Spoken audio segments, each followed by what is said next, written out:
Have you ever heard of the Havana Syndrome?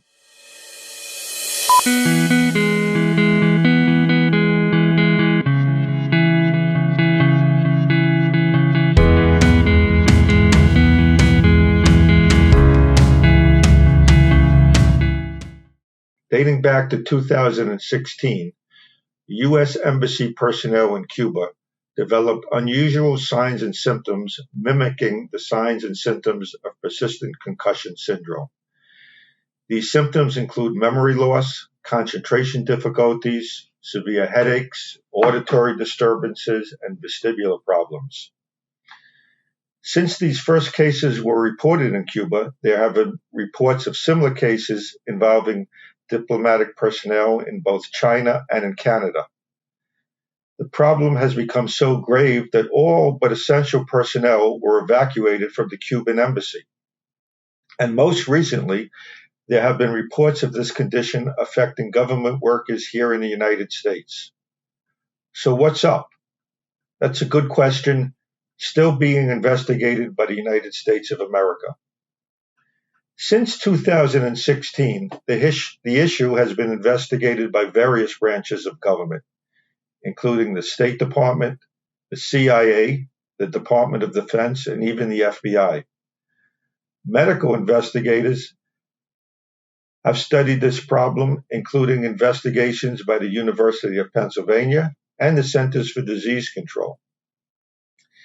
In January of this year, in response to Freedom of Information Act requests by the George Washington University and various news outlets, the CDC released some limited information from their study entitled Cuba, Unexplained Events Investigation, which confirmed the existence of this syndrome in embassy personnel consisting of cognitive and vestibular deficits.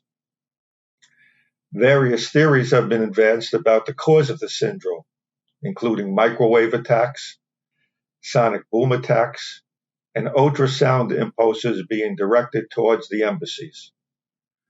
Other theories include possible chemical exposure from pesticides and exposure from other toxic substances.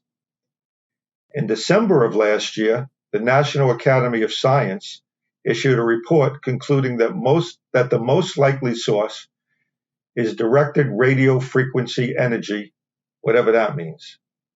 But whatever it means, it ain't good. But doubters, similar to those retained by insurance companies to contest claims of the persistent or post-concussion syndrome in trauma victims, point to psychogenic causes. But let's be clear. The physical and cognitive symptoms have been verified and are real and cannot be disregarded with accusations directed at the victim. The acting director of the Defense Department under President Trump established his own task force and criticized the CIA and State Department for not taking this seriously. Well, my friends, this is serious. And now the Biden administration, in acknowledging recent cases within the United States last week, has begun its own review by the National Security Council. What we need is a broad, unbiased, and comprehensive investigation with information provided to the public and to members of Congress. This is far too serious for secret investigation and redacted reports. We cannot permit reports of brain injury and brain damage to go uninvestigated, with attribution being made by naysayers to mental health causes.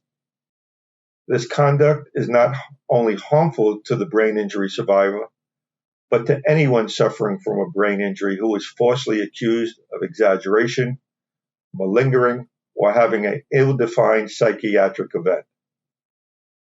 As more information comes forward, I look forward to discussing this with you in further detail. Thank you for listening today, and I look forward to speaking with you again next week on another edition of the Brain Injury Insider.